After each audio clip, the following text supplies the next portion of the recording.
네, 결국 파월이 금리 인하를 서두르지 않을 것이다라는 말에 주가는 하락했습니다.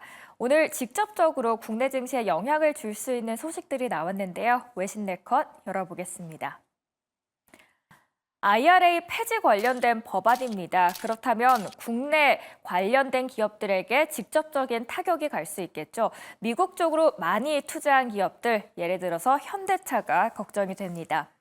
12월 FOMC 앞두고 있습니다. 여기에 대해서 CPI, PPI가 공개됐고요. 그걸 본 파월이 또 한 번 댈러스에서 발언을 했습니다. 자, 어떤 내용들이 있었을지 함께 보시죠. 오늘의 첫 번째 외신입니다. 로이터 기사입니다. IRA 전기차 세액공제 폐지를 계획하겠다라는 기사입니다. 이야기만 꾸준히 나왔었는데 정말 폐지를 하는 걸까요? 그렇게 된다면 국내 완성차 그리고 배터리 업체들 타격이 불가피해 보입니다. 자, 어떤 기업들이 가장 타격을 받을까요? 함께 기사로 자세히 보시죠. 도널드 트럼프 미국 대통령 당선인의 정권 인수팀이 미국의 IRA에 근거한 전기차 세액공제 폐지를 계획하고 있다라는 보도가 나왔습니다. 그 이유는 트럼프 전 대통령이 필요한 재원을 확보하려면 전기차 세액 공제를 폐지하고서라도 예산을 절약해야 한다라는 상황이기 때문입니다. 여기에 테슬라 측은 정권 인수팀에 이미 보조금 폐지를 지지한다라는 입장을 밝혔습니다. 만약 속전속결로 IRA 보조금 폐지가 될 경우 전문가들은 곧바로 전기차 판매에 영향을 미칠 것으로 예상하고 있습니다. 당연히 전기차 판매가 줄어들 경우 배터리 제조업체에도 여파가 불가피할 것으로 관측이 됩니다. 특히 IRA에 맞춰서 대미 투자를 늘려온 현대차와 배터리 제조사들의 경쟁력에 타격이 불가피해 보입니다. 이날 결정은 석유 재벌인 해럴드 햄 회장과 더그버건 주지사 머스크 CEO가 주도한 것으로 알려졌습니다. 이미 상원과 하원이 모두 장악한 상황 속에서 법안은 무난하게 물처럼 통과할 것으로 보입니다. 다만 러스트 벨트 지역은 실제 폐지까지는 쉽지 않을 것이란 전망 또한 있습니다. 꾸준히 저희가 업데이트해 드리도록 하겠습니다. 두 번째 이야기는 12월 FOMC를 앞두고 어제는 저희가 CPI 관련된 이야기를 드렸다면 그 뒤로 PPI 관련된 이야기가 공개됐습니다. 10월 생산자 물가까지 나왔는데요. 그리고 실업수당 청구 건수까지 어떻게 해석을 하면 좋을지 들어가 보시죠. ABC 뉴스 기사입니다. 미국 CPI 소비자 물가가 예상보다 높게 나오면서 뉴욕 증시와 비트코인 등을 뒤흔들고 있는 가운데 이번에는 앞으로의 물가 동향을 미리 예고해주는 미국의 PPI, 즉 생산자 물가 지수가 나왔습니다. PPI, 생산자 물가 지수는 기업 간의 대량 거래에서 형성되는 모든 상품의 가격 변동을 측정해서 작성을 한 겁니다. CPI와 PPI는 FOMC가 통화 정책을 결정할 때 앞으로의 금리 결정의 바로미터가 됩니다. 그래서 중요한 거고요.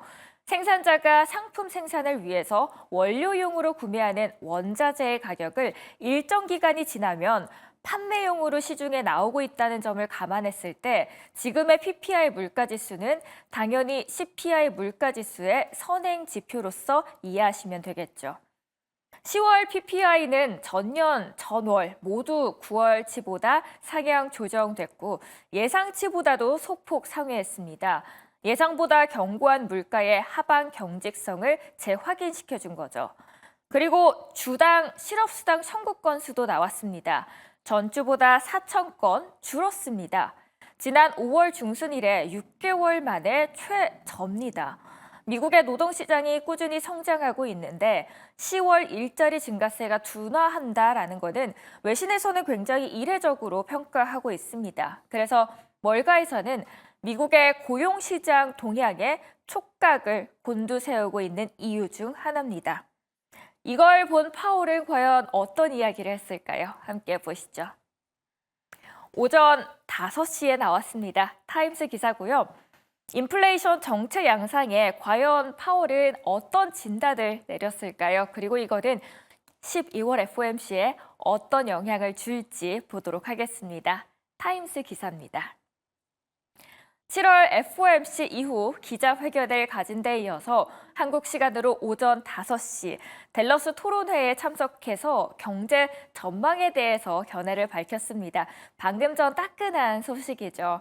파월 의장이 다음 달 금리 결정과 그리고 내년 통화정책 방향에 대해서 과연 어떤 단서를 제공할지 귀를 기울이고 있어서 주목되고 있었습니다. 파월 의장은 지난주 FOMC에서 금리를 0.25%포인트 인하한 후에 미국 경제가 현재 견조한 모습을 유지하고 있다라고 말을 했습니다. 지금은 10월 PPI 그리고 CPI가 고용시장이 다 발표된 이후여서 과연 그의 생각이 달라졌을지 궁금한데요. 파월은 목요일 금리가 여전히 더 하락할 것으로 예상되지만 앞으로 몇 달 동안을 보면 그렇게 낮지 않을 수 있다라고 말합니다.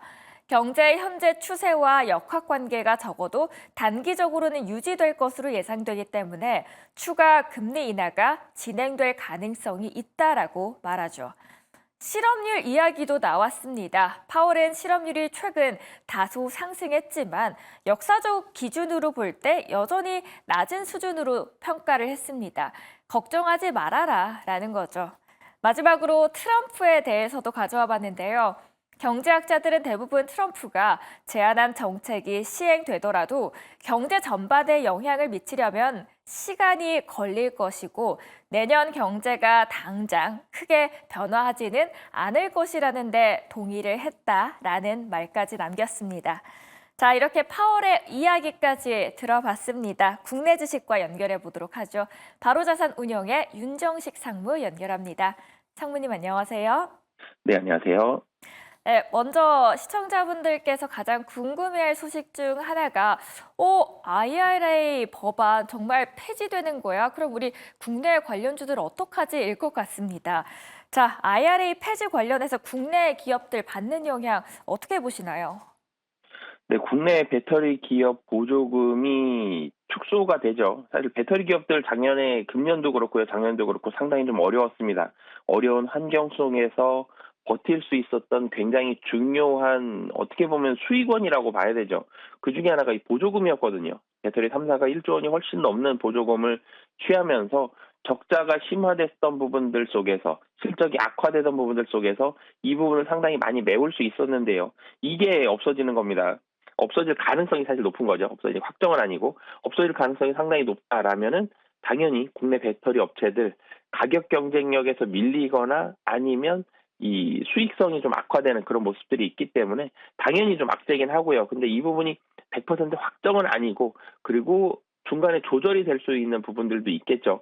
그러니까 물론 이제 중국에 대한 더 배타적인 부분들이 나오게 된다라면 국내 배터리 업체들 중국산 배터리 지금도 사실은 미국에 진출하기가 어렵죠. 그런 상황 속에서 국내 배터리 업체들에 대한 입지가 좀 더 좋아질 수 있는 가능성도 있지만 어찌됐든 국내 배터리 업체들의 수익성은 악화될 가능성이 상당히 좀 높다라는 점 보시면 되겠고요. 이 GM과 테슬라 같은 경쟁, 테슬라 같은 경우들은 사실은 테슬라도 보조금이 없어지면 분명히 안 좋은 점도 있습니다만 이 테슬라 쪽에서 앨런 머스크 쪽에서는 지지한다라는 얘기를 했죠. 그 이유는 반값 전기차를 내년에 출시하면서 경쟁 우위를 보일 수 있다는 점. 그러니까 분명히 반값 전기차도 보조금이 없다라 그러면 가격은 조금 더 올라가게 됩니다. 아니면 마진을 줄여야 되겠죠. 근데 이 부분뿐만이 아니라 다른 업체들이 더 많이 피해를 볼 것이다. 그러면서 경쟁력을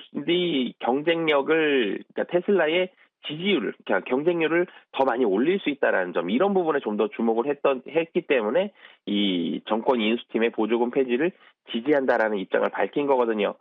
미국에서 조립을 할 것이냐, 그리고 전체적인 상한 대수 언제 얼마만큼까지 뭐 제한을 둘 것이냐, 이런 부분들은 이런 부분들에 대해서는 이 변수가 좀 있겠지만 어찌됐든 국내 배터리 업체들은 수익성에 대해서는 1조 이상 충분히 좀 타격을 입을 가능성이 있다라고 보시면 되겠습니다.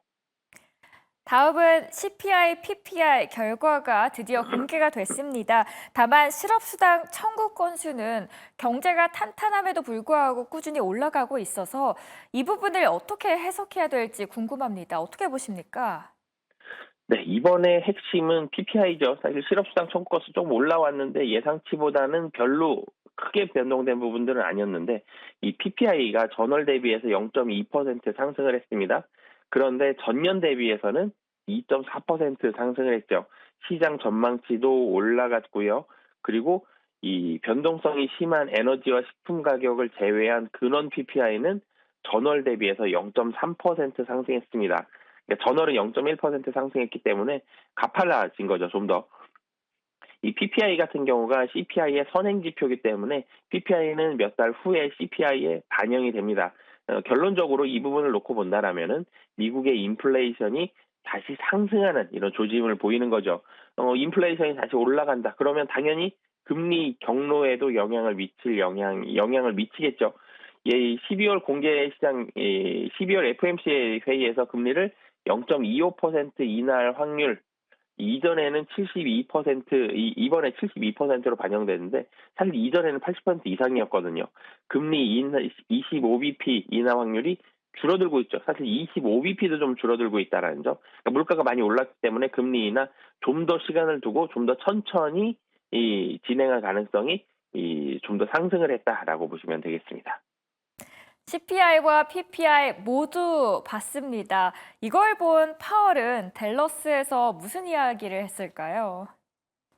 네, 제롬 파월 의장, 사실 FOMC만 놓고 봤을 때 FOMC는 가장 신경을 많이 쓰는 게 이 일자리와 이 물가입니다. 근데 물가가 상승을 하고 있다? 그러면 금리를 속도를 조절해야 되겠죠. 근데 사실 FOMC가 금리를 인하하는 것보다는 동결하는 게 마음은 편해요. 그런데 그럼에도 불구하고 인하를 했던 이유는 경기가 상당히 좀 안 좋았기 때문에 경기가 침체가 되고 그리고 물가도 안정적인 모습을 보여줬기 때문에 금리 인하를 시작을 했고 금리 인하를 진행하고 있는 상황인데 이번에 이런 경제 지표들을 바라봤을 때 그리고 최근 들어서 미국 경기를 봤을 때 경기가 그렇게 나쁘지가 않습니다. 경기가 어느 정도 잘 버텨주고 있는 좋은 모습들을 보여주고 있고 PPI는 시장 예상치보다는 좀 더 높게 나오면서 물가에 대한 우려감은 상존하는 그런 상황인 거죠.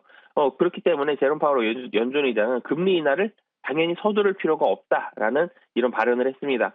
경기는 좋고요. 물가는 올라가고 있고 그렇기 때문에 금리 인하 서두르지 않다. 가상화폐 가격 같은 경우도 상당히 요동치고 있다라는 거가 이 파월 연준 의장의 이 금리 인하에는 이 FOMC의 금리 인하에는 좀 부담스러운 요인으로도 작용할 수 있죠. 그렇기 때문에 전체적으로는 금리 인하에 대해서는 미국 경제 자신감도 있고 상품 가격들 뭐 빨리 올라가고 있고 물가도 좀 더 생각보다 빠르게 올라가고 있고 그렇기 때문에 금리 인하는 상당히 시장 예상보다도 더 완만하게 진행될 가능성이 상당히 높다라는 점 염두에 두시면 좋을 것 같습니다. 네, 이렇게 외신 통해서 국내 주식까지 연결을 해봤습니다. 어젯밤 김기은 아나운서가 테슬라를 처음으로 매수했다고 하는데요. 누구보다도 테슬라에 관심이 많을 것 같습니다. 테슬라 외에도 또 다른 주식 어떤 흐름 보였는지 함께 만나보고 오시죠.